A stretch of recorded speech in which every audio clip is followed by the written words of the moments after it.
I'm going to start by saying that at Flume Sales Training, we've done so many different things with the industry in the last 5-6 weeks, and it's just been amazing to see all of you come together and focus on becoming these brilliant salespeople. And we've heard so many success stories, and we've done 4 of these webinars now. This is our 4th one. Today is the one I'm most excited about over all of them, and I get quite excited about a lot of things, you all know that. But the reason why is because at Flume we talk about the idea that the biggest mistake in sales is that we look at everything from our own perspectives and not our clients. Today, we've got one of your clients on this call, and we're going to have time to talk to Eva Campbell, who is a CMO with extensive experience in B2B and B2C. And she's going to be sharing what she is seeing, what's working for clients, what's not working for clients, allowing you to really see the need to pivot in different directions. So hopefully it's going to be a really impactful one for you guys.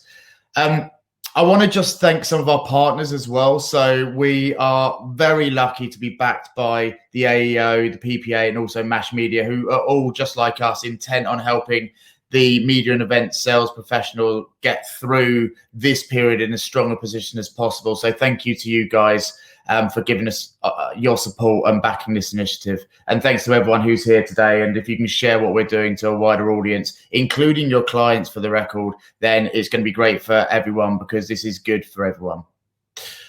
So Shona, you've just asked a question about where we can see other things. Rich and Paul, who are my colleagues at Flume Sales Training, will be answering these questions on the right.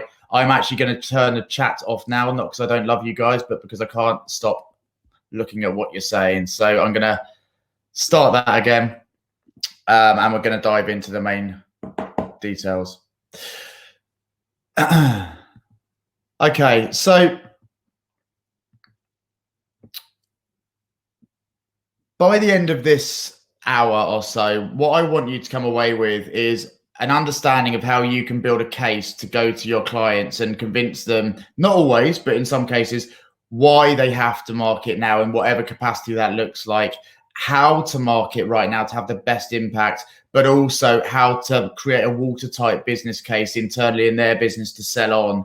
So we're going to give you a framework for that. And it's something that we do days worth of training on, and we're trying to put it in an hour for you guys for free. So hopefully there's going to be some really powerful stuff, but there's going to be a lot of content. So I'd recommend watching the on-demand version after, but take as many notes as you can. So you'll see here that we've put a lot of different resources out for you guys, which are all free: blogs, LinkedIn groups, YouTube. We'll be highlighting these at the end as well, but do use them because it's all there to try and help you guys as much as possible. So this is what we're going through today.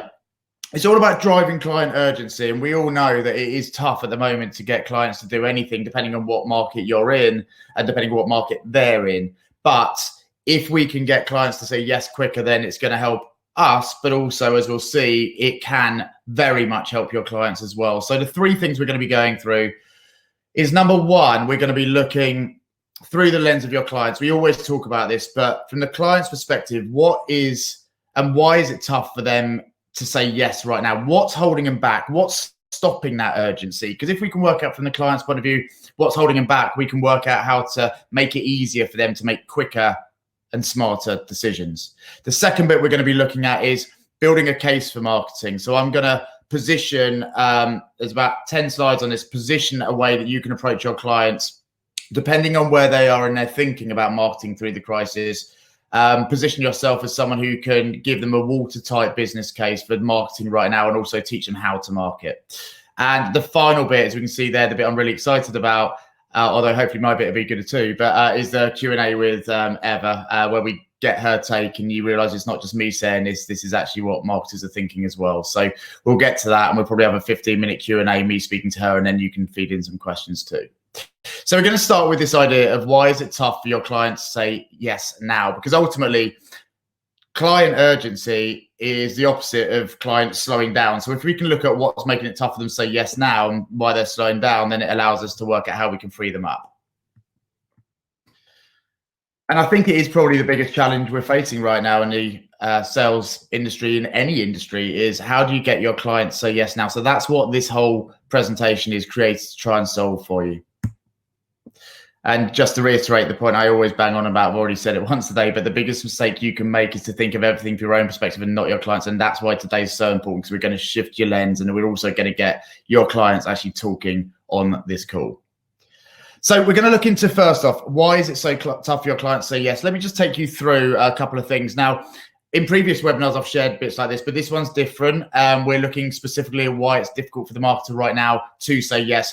When I talk about marketers, I know not all of your clients are marketers, but they will be buying marketing solutions in most cases. So I'll use the phrase marketer today to encompass the client category.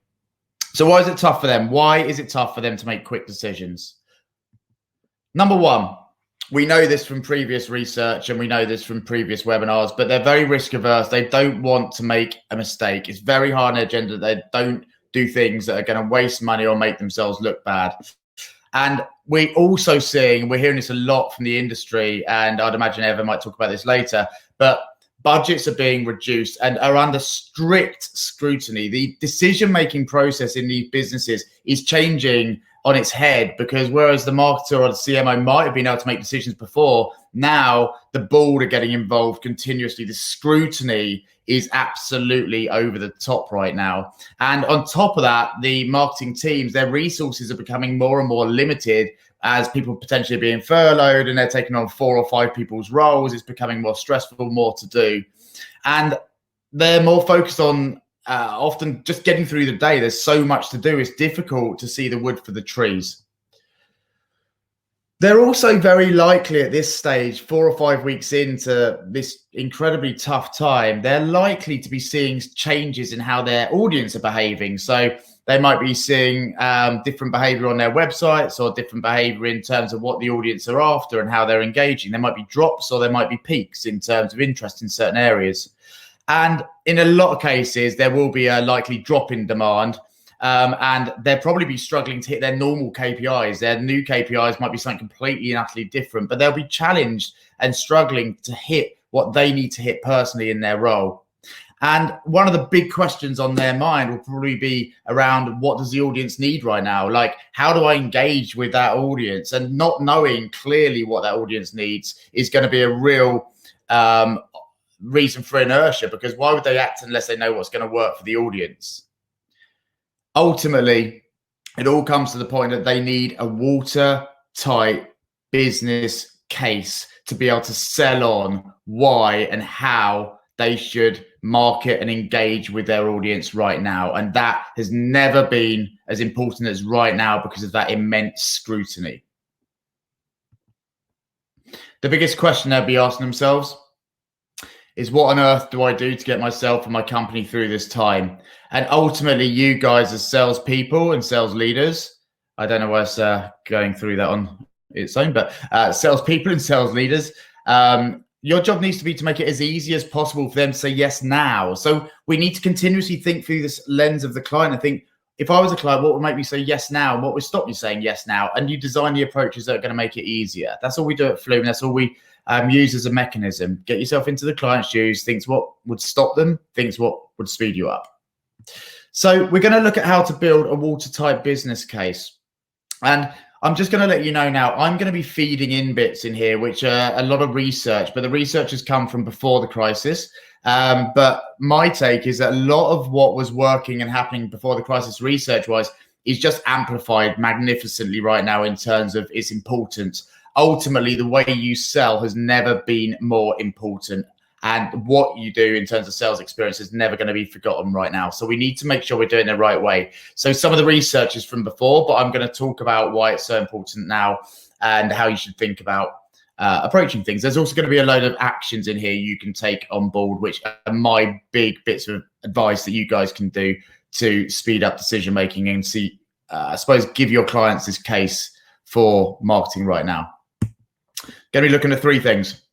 Number 1, I'm going to position a case for marketing. Now, it's going to be relatively top line because we haven't got tons of time, but these are the main focus areas and points I feel that you need to be making with your clients to get them to realize why marketing full stop is so crucial right now.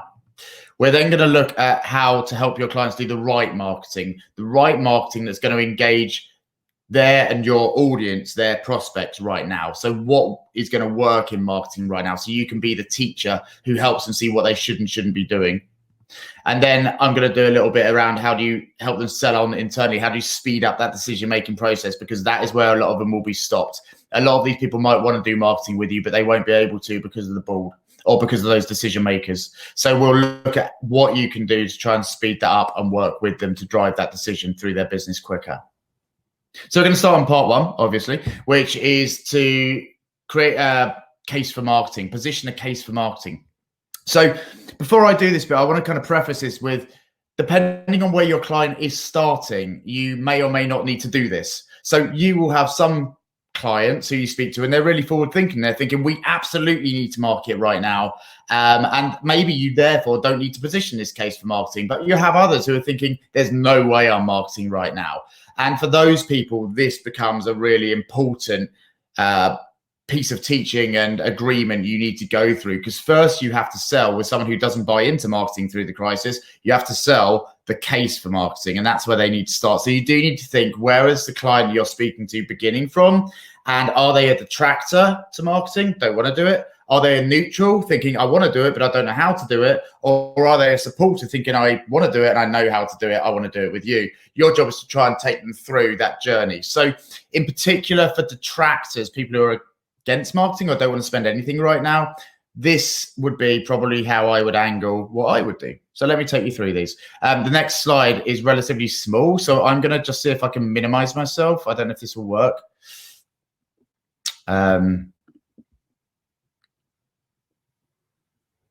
Okay. Fingers crossed that works. So hopefully that's a bit bigger now and you can see that. I tried to fit a lot onto the next slide and realized how small the writing was. So hopefully this is going to help by blowing that up a tiny bit. So here we go. The case for marketing. A lot of you guys will know some of this stuff already. I've created kind of a 4-point plan for putting across the case for marketing. Like I said, it's quite top level. The first thing we need to do to create a case for marketing is to focus the client on the fact that this period will pass. And that your client, they need to focus on how they want to come through this, how they need to, or what they need to have achieved, and how they need to be remembered. The first thing to create a case for marketing is to get them to realize how they want to come out the back of this, and that there is something past the crisis to allow them to see over the fog and realize there's a purpose behind everything, which is to get through this. The second part in terms of the case for marketing is that we need to focus the client on the truth that the way that they help and engage their audience right now will be remembered forever and will have a hugely amplified impact on the relationships now and in the future, both positively and negatively. So the way that they come across and they interact and they engage with their audience and prospective clients now will never be forgotten. If they do it well, they will be in a relationship, not necessarily forever, but for a long time. People will always remember what your client does through this crisis, and it can make or break relationships. So the truth is that they need to engage their audiences right now to be remembered for the right reasons. And what we need to do, and it's linked to that last one, and I talked about this in Pivoting to Digital webinar, which we'll put a chat link on the right. We talked about the idea that the only reason really a client should do anything ever is if it's going to have the right impact on the audience. So we need to, this is so important, focus the client on the audience perspective, and that the audience has very different urgent challenges and priorities right now they need help with. So we need to be masters in understanding the audience's perspective, teaching the audience's perspective, and letting that client know what the audience needs, what their challenges are, what their priorities are right now in the crisis. The audience persona that you might or might not have built 5 years ago or 5 months ago or even 6 weeks ago is different now. And all your clients asking is, what are my audience doing? What do they need? What are their urgent challenges? How do I get them to engage with me? So if you don't know how your audience engage, what they are looking for, what their challenges are, what their priorities are, then how on earth can you expect your client to know that sort of stuff? So we need to focus on the audience's perspective, and that audience need and persona has changed. And then we can focus the client on the truth that the companies with or who help the audiences in this time will be remembered forever and prioritized forever. And ultimately, that is the case for marketing, that this too will pass and your client needs to be focused on getting through this. They need to realize that the way they work with the audience right now will never be forgotten and is instrumental to how they come out of this.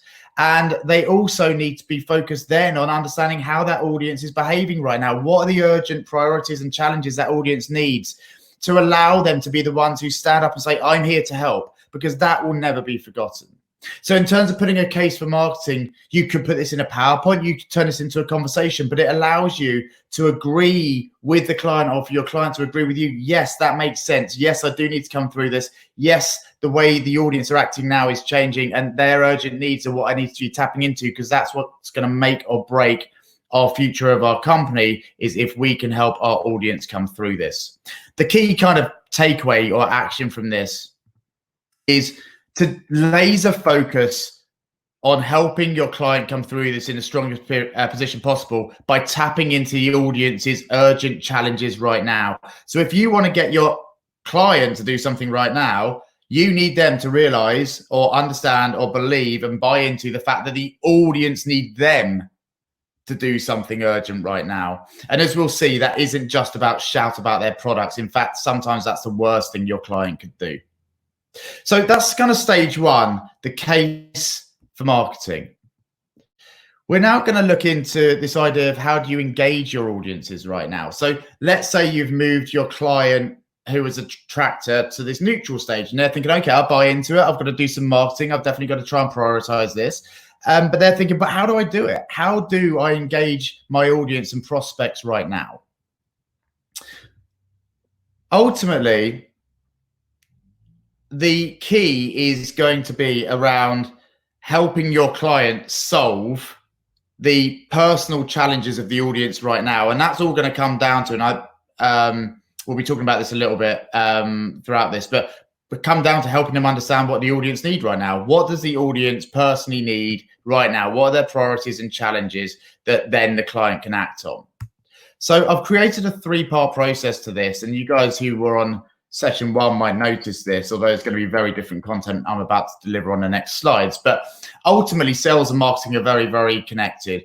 And in webinar number 1, I talked about the fact that salespeople need to be empathetic, purposeful, and valuable. And we're running workshops on that, which started last Monday, which are every Monday at 2 o'clock, and you can get involved in those. But also, marketing wise, it's the same thing, because they're still speaking to the same audience, and there is a need to be empathetic, purposeful, and valuable to that audience right now. So let me share what I mean. And these are some tips and ideas of how your client should be marketing right now to make the most out of an incredibly tough situation by connecting and engaging with the audience to help them and the audience come through this. So point number 1, be empathetic.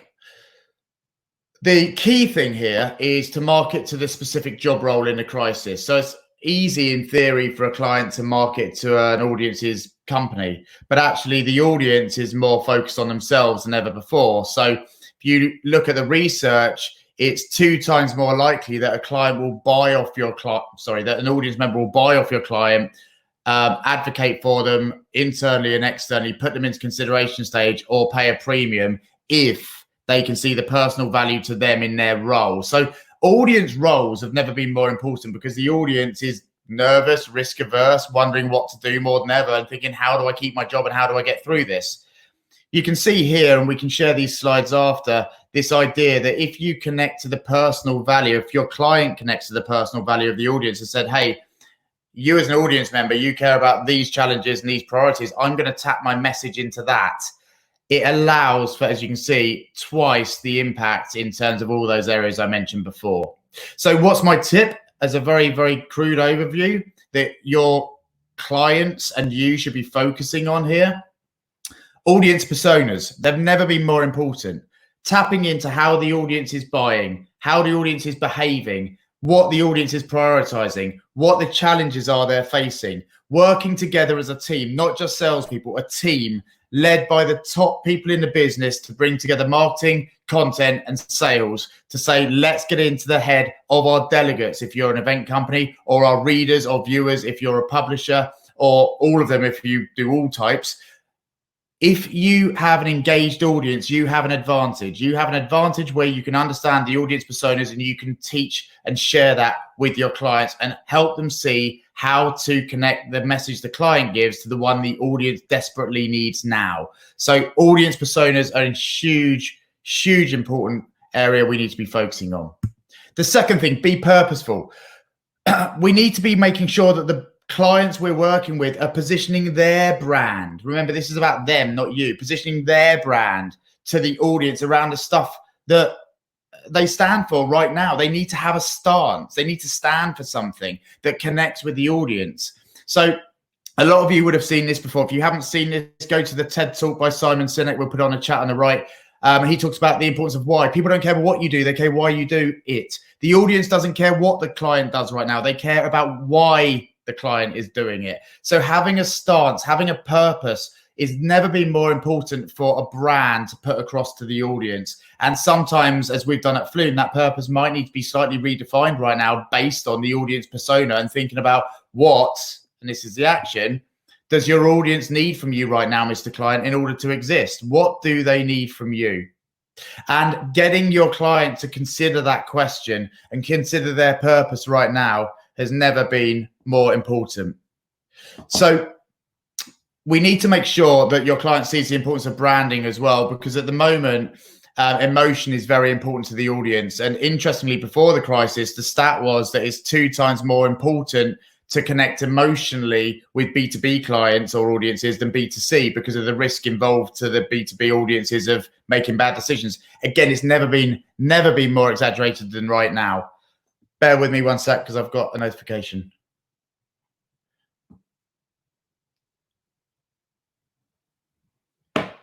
Sorry, bear with me. I don't know what Rich has just sent me a message. I don't know what that means, Rich.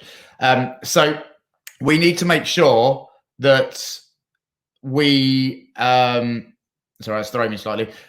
We need to make sure that with a client that we are getting them to realize that the brand they put out there right now has never been more important, because the audience are emotional and they're looking for someone to connect with, and making sure that the brand is agreeing their purpose has never been more important, their purpose for the audience right now. The third bit here is about be valuable and reframing the audience's challenges. So this is a really important one. So ultimately, your client shouldn't be selling right now necessarily to the audience. It's about helping the audience.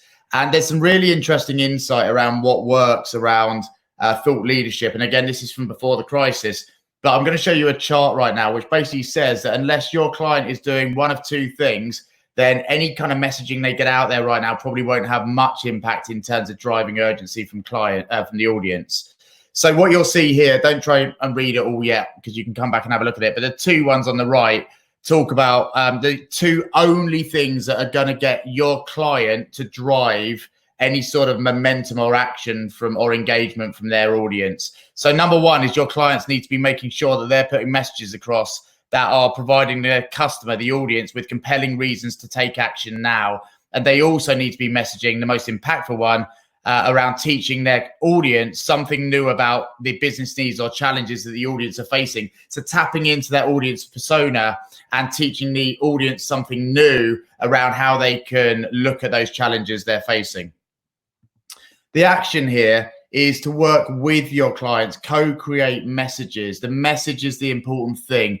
Work with your clients to co-create the messages that are going to overcome audience inertia and stop the inaction of that audience, and your clients will be brought into doing it. One of the biggest things they don't know is how to message, because they don't want to do it insensitively or in the wrong way. So working with them, and there's a stat here from, again, before the crisis, which comes from the RAIN group. This is it's 10 times more likely a client will buy off you if they've been involved in co-creating the recommendation. So we've looked at 3 things there that they can do around how to get the right messages and engage their audience. The third bit I said I'd talk about before we bring in Eva to give her perspective as a CMO is we're going to have a think about how do you get these guys and girls to be able to sell on within their business. And ultimately, one of the biggest things you can do, and I'll give a number of tips in this bit, ultimately, one of the things you can do is to make sure you're working with the right person. And that sounds really obvious, but it's not necessarily the person of hierarchy. It's the person who within their business is the strongest at driving change and building consensus. So we need to be identifying people who are very good at bringing their business together and driving decisions through that business. I'm just going to refocus so I'm bit bigger now because the slides are normal size again. Bear with me. Apparently I can only do one or the other, so I'll carry on with this. So identifying who can drive change and build consensus. So I'm going to share with a bit of research which comes from a book called The Challenger Customer. It's a follow-up to The Challenger Sale. If you haven't ever read either of those two, they're by Gartner, and they're 2 of the most pivotal B2B selling books ever produced. The Challenger Customer talks about who you should be communicating with as a salesperson within a business to help get decisions made in big stakeholder groups. And remember, right now, those stakeholder groups have become bigger than ever because we've got CMOs and marketing directors who now can't necessarily sign stuff off straight away. They have to put it up to the board and everything gets scrutinized, and that business case has never been more important.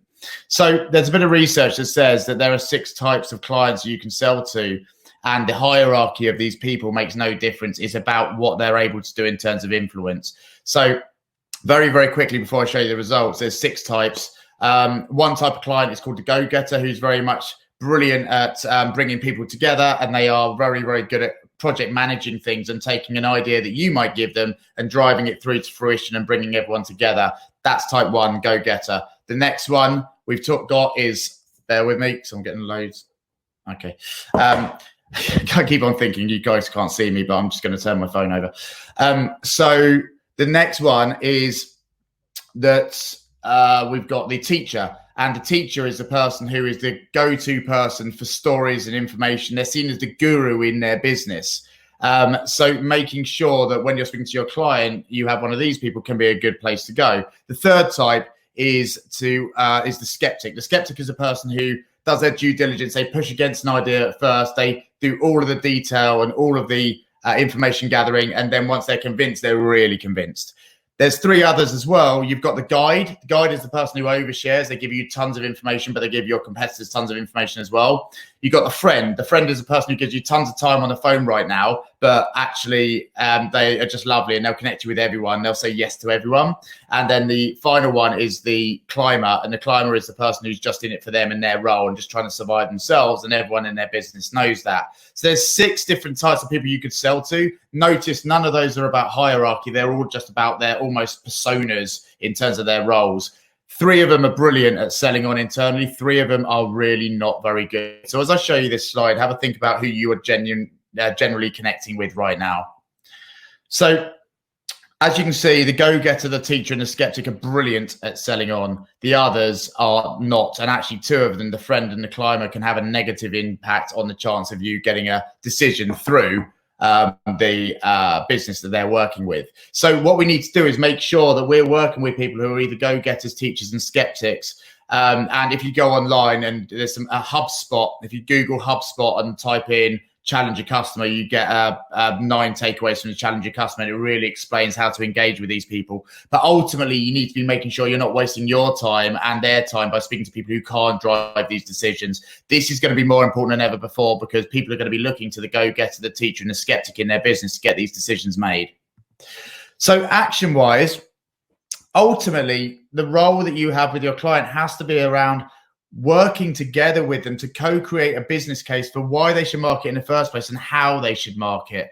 And we need to be working with the right people, these go-getters, teachers, and skeptics, these mobilizers, and we need to help them navigate the DMP. So a really important piece here, and this is a massive takeaway, is First off, make sure the person you're selling to, the go-getter, teacher, or skeptic, is bought in.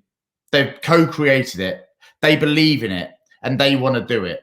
Then your job is to get them talking about the decision-making process, and incredibly important, get them into the head and the mindset of the other people involved in this decision-making process. Who's going to be on the board? Who's going to push back? What's the reasons they wouldn't do this? What do we need to put in a proposal to get them to say yes? What do we need to take out? Because they know those people more than you, but they probably haven't thought about that decision-making process. You can also at this point teach them what other people are going through in the decision-making process and give them ideas as to how we can convince those other people.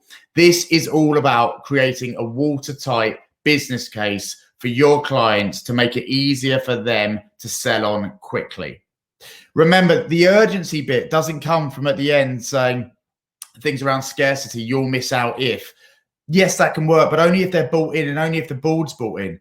This urgency comes from getting them to realize why they urgently need to market now. And that's because their audience need them to market now. The audience need them to market now to act on the things the audience need right now. They have different challenges and priorities right now, and we've got to act on them now. Otherwise, we're not going to come through in the strongest position as we can. The next thing is we need to make sure that they understand how to engage with the audience, put them into the audience's perspective, create audience personas, get them to realize the importance of emotional connection and brand to the audience right now, and stance and having a purpose and the why.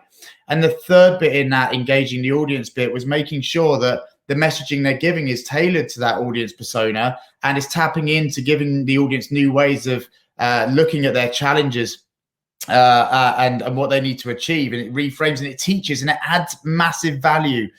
The question for the client is, what value can you add to your audience right now around these challenges? What can you teach them? What are the audience seeing in the wrong way? What can you teach them in terms of mistakes?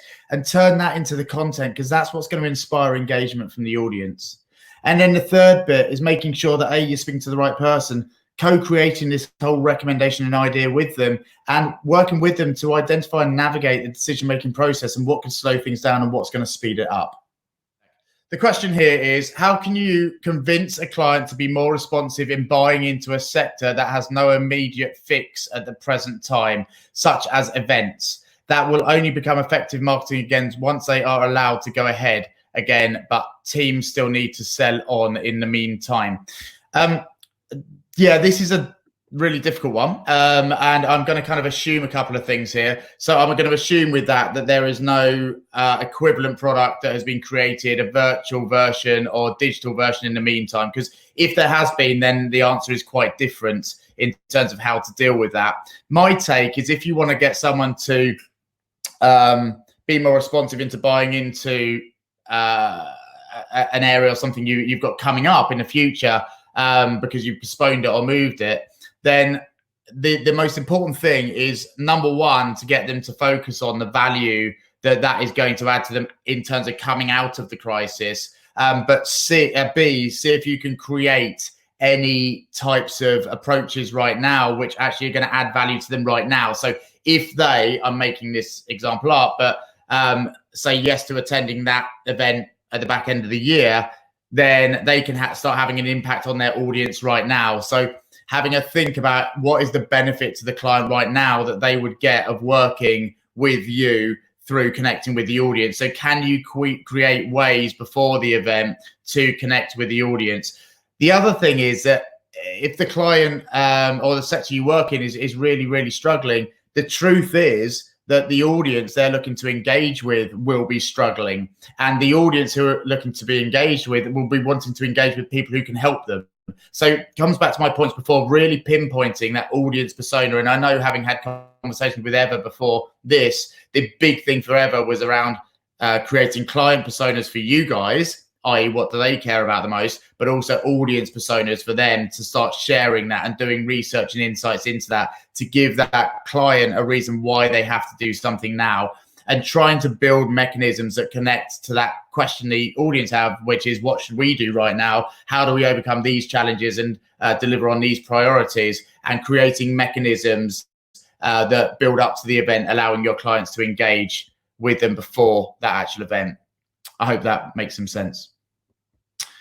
So Next question we've got. The biggest challenge for my teams currently is getting people to engage and respond. How would you recommend building these insights into cold outreach? And are there any other interesting sales tools you're using, such as video infographics, that are better delivering these value building messages rather than boring old emails in order to get response? Yeah, really, really interesting one. So in terms of cold outreach, there's two approaches. One is you've got things like emails, which I'll talk about in a second. Two is you've got LinkedIn. My recommendation, I did a Flume sales chat with a chap called Ricardo Molina the other day. And if you look on the right, hopefully someone will put a link on it, Rich or Paul, to that chat. And he talks about how to become a LinkedIn extrovert. And that is all about building inbound leads.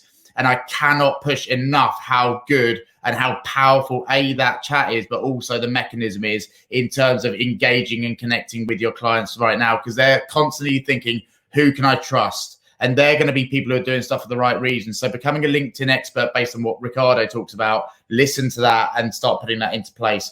In terms of engaging through outbound approaches, such as email and phone, more and more at the moment, we're hearing, even in the last 2 weeks, that a lot of industries are struggling more to connect on the phone, and going out with emails is actually a better way of doing it. But the emails need to be really explicitly put. So one of the biggest mistakes you can make with emails right now is to in any way try and sell your product. What we're trying to do with the email, or trying to do with the LinkedIn connection when you're emailing them, however you're doing that outreach, it has to be about selling the benefit to the client right now of prioritizing a 5-minute phone call with you. You've got to sell the benefit of the conversation. So within that email, we've got to be empathetic, got to be purposeful, and got to be valuable. And they need to know by the end of the conversation they have with you what they would have got out of it, to say, yeah, actually, you know what, I will have time with you. A brilliant way that one of my favorite salespeople out there at the moment, who will remain unnamed at the moment until they say I can talk about them. What they are doing is they're sending regular personalized insights to their clients and agreeing a relationship with those clients as to what's going to make that client's life easier in this time. And so they're continuously feeding in insight into the audience, but they've actually started doing that not just in terms of a 15-minute meeting every single Friday they diarize in with the client. It's a real value add. They also supply it via email.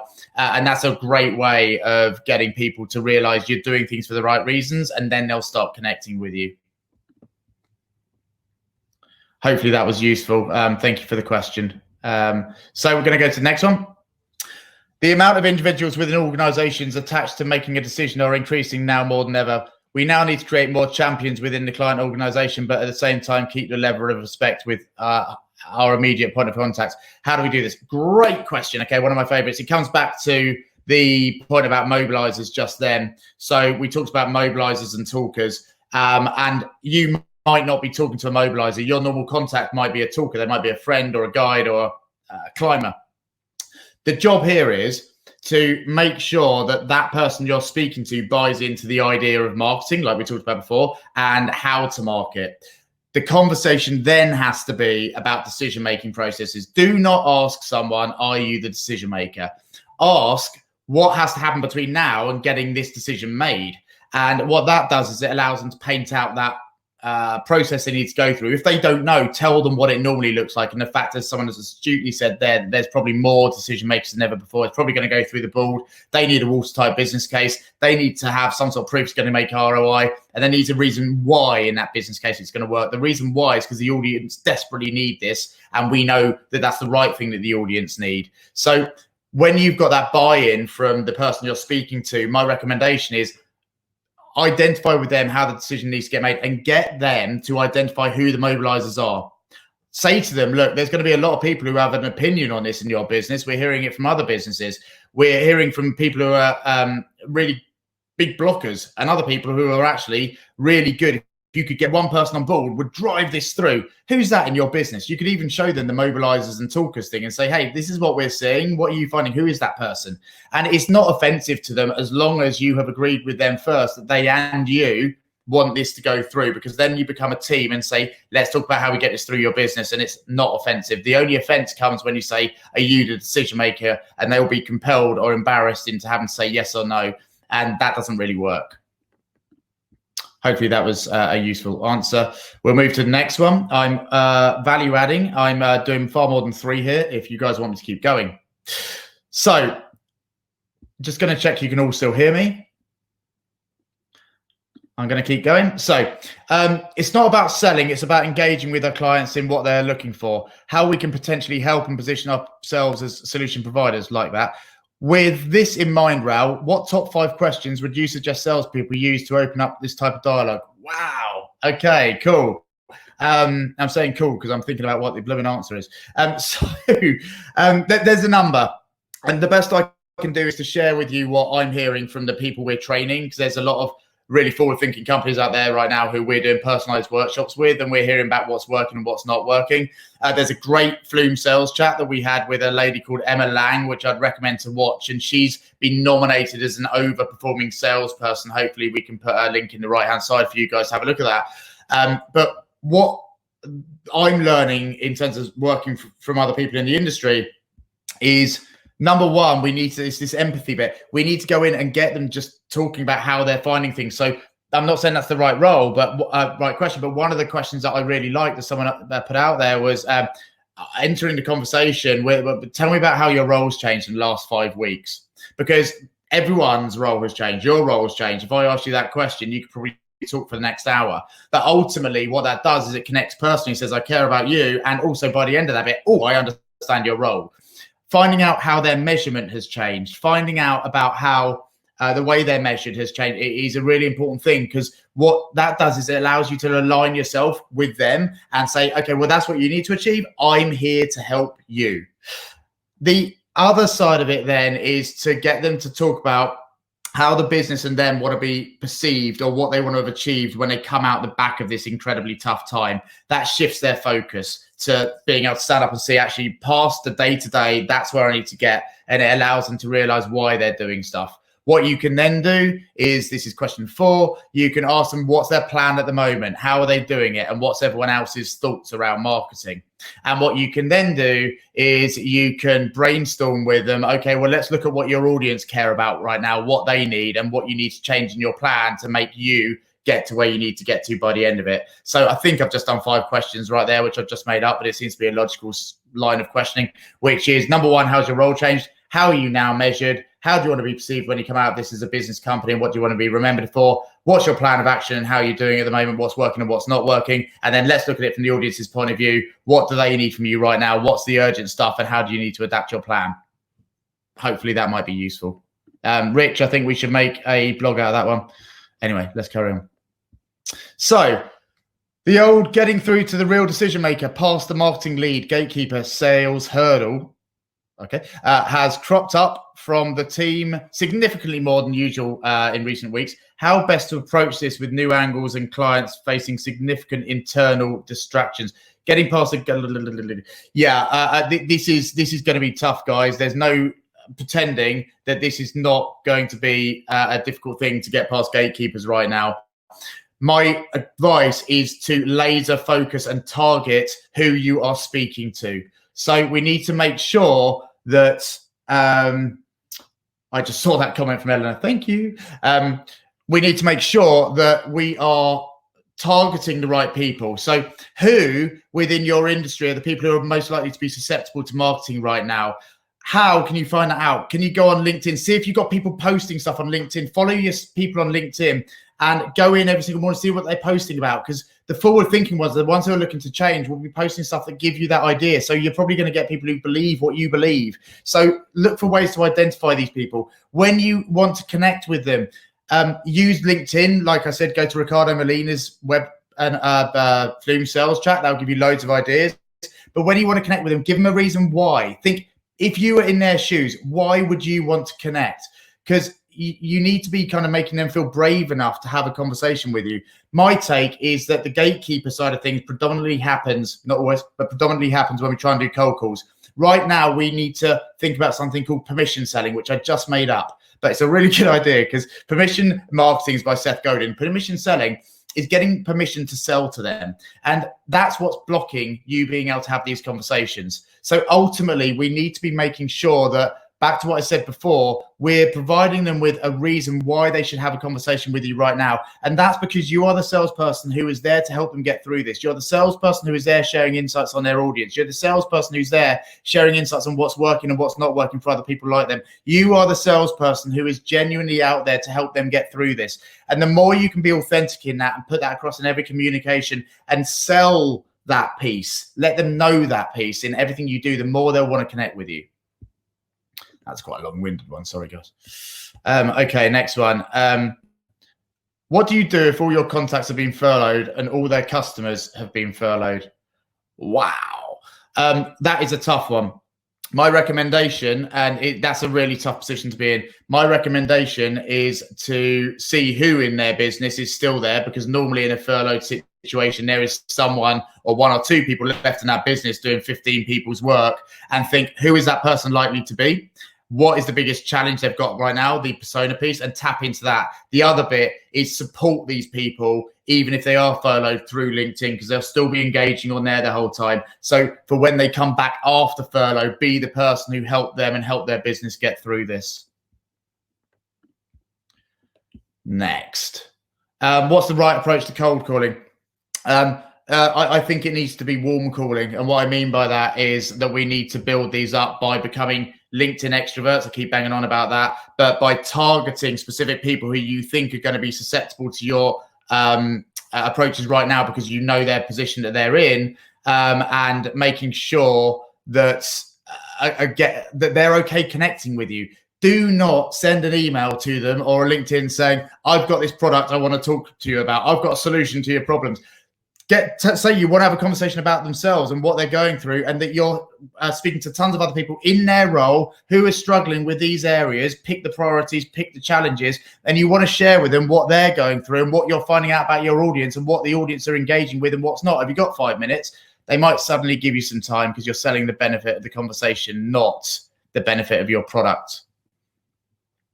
Next, what do you do if all your contacts have been furloughed? So I've done that one. Your approach works with repeat business. Absolutely. But what about cold calling? I'm hoping I've kind of covered that one a fair bit just now. Ultimately, this is a great position, guys, for you working with. It's a great position. I don't mean that it's not a good situation, but great position for you to get new business, because or out the back of this, get new business, because your competitors will not be doing what we're saying here. Your competitors will be going to your clients or your potential clients and saying, oh, buy this, buy this, buy this. They'll be panicking.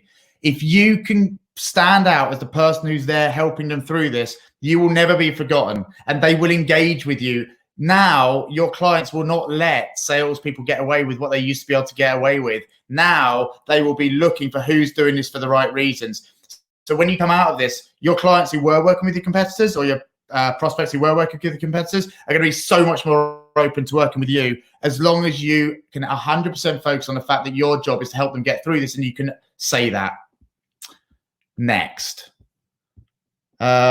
Hi, Rao. I work in the events for the security sector, and my clients are internationally based, i.e. Italy. Ouch. Now, though, I try and help them look to the future. Yep. How can I overcome the objection of the client saying that they are only thinking of the now as opposed to 6 to 12 months? It's tough, because it makes perfect sense. People are trying to get through day by day. And I'm imagining you are trying, and it kind of says they're trying to get them to look to the future. We need to make sure that they realize, and I'm sure you've been trying to do this, but realize if they just focus on now, they're not going to come through this, because the only way they're going to come through this is with a plan. And the only way you can have a plan is to know what the end point is of that plan, where you're looking to get to. And if they're not doing that, all of their competitors have got a plan. So how on earth are they expecting to survive through this? And getting to realize, and this is the important point, they're only going to be able to get through today and tomorrow and all of this if their audience get through this. And they need to help their audience get through this, because if they're not the ones helping their audience get through this, when they come through this, even they do come through this, they're going to be in an incredibly tough position, because their audience are going to have got help from all your competitors. And suddenly they're going to have these amazing relationships, and you're not the ones who's given them that relationship. Not an easy point to get across, but that is the point we need to push. What have Flume learned about how to sell, generate new business in the current situation, and your top tips? You've been innovators in the space, and I'm keen to hear your experiences and war stories. I think that might be from my mum, because that's a very Lovely question. We've just reverted to not selling.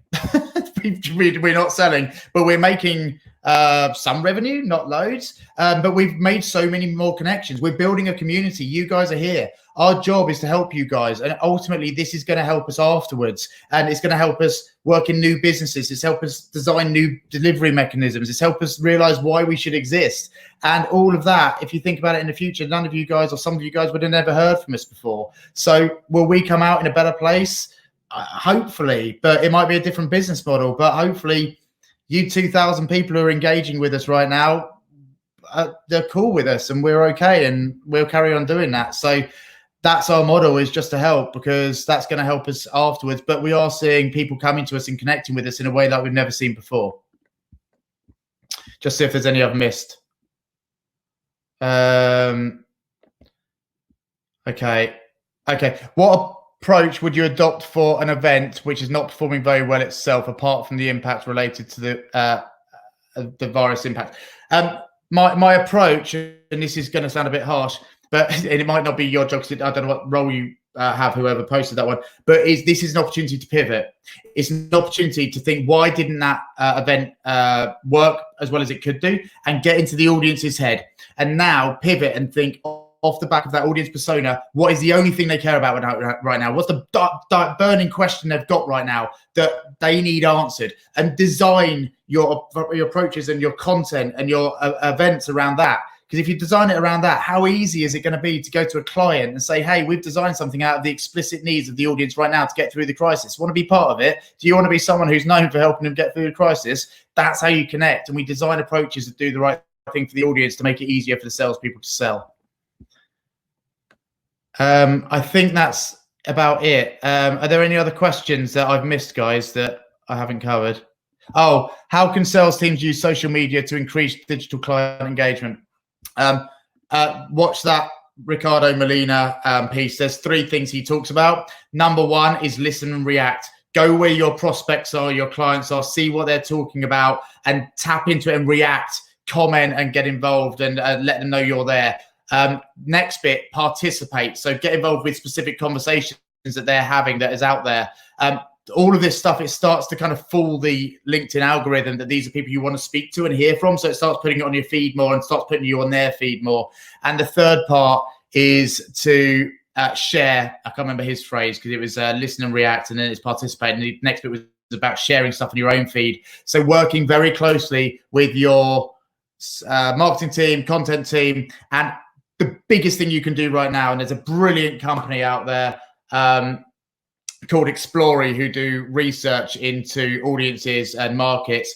And I know a lot of people are starting to go to companies like that and say, hey, we need to do some research into the audience right now. Crucially, how are they buying? How are they changing the way they're working? What are their priorities? Let's turn this into a bit of research, and then going out to the clients and saying, hey, this is what we know. This is what we can do. That allows you as a company to start creating data, information, and resources, which you can start sharing all over LinkedIn and become this kind of guru. But also remember, LinkedIn, one of the biggest things I've learned is I don't have to be the voice of Flume. I am the voice of me and what I believe. So tap into your thoughts, what you believe, but just have the right purpose, that you are there, have to be there to help your clients get through this. If you're a client, what sort of information would help you? It's going to be information on the audience and what they need. It's going to be information on other people like your clients and what they're doing that's working, not working, and mistakes they're making. Share far and wide and get involved. Wow, I feel like I've never talked quite so much, and I normally talk quite so much. So I'm at the end.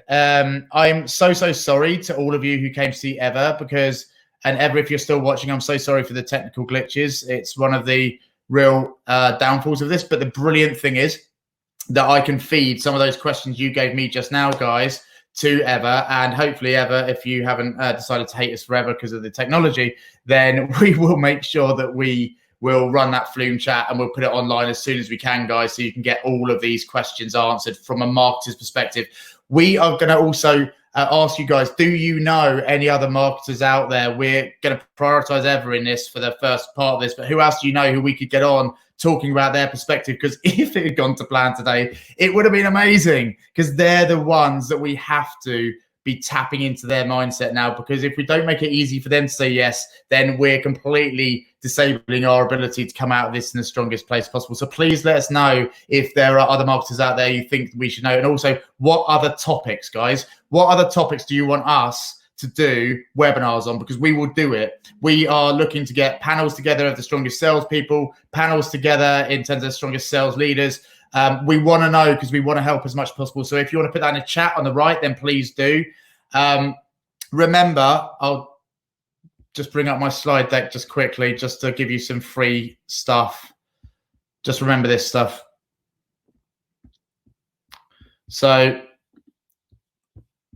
number one, websites and blogs. On our website is a COVID response page. There's all our free stuff on there. We're doing 2 blogs a week. LinkedIn, we are posting so much stuff the whole time. Follow us on LinkedIn. Follow me, and I'll do what I can. There's a LinkedIn media group. We are on a Monday. We're doing workshops around this stuff. So if you want to get involved in that, it's like £25 a person. It's very, very cost effective, and it's a workshop around impact. So if you want to get involved in that, just put yes please on the right. The other stuff we're doing is on a Monday we're releasing Flume chats, which is with people who are excelling in the industry. I've got a really valuable advice, like Ricardo, that I keep on mentioning just then. They're brilliant. They're on our website, and I think there's been some links on the right. On a Wednesday, we probably bi-weekly will be doing one of these free webinars.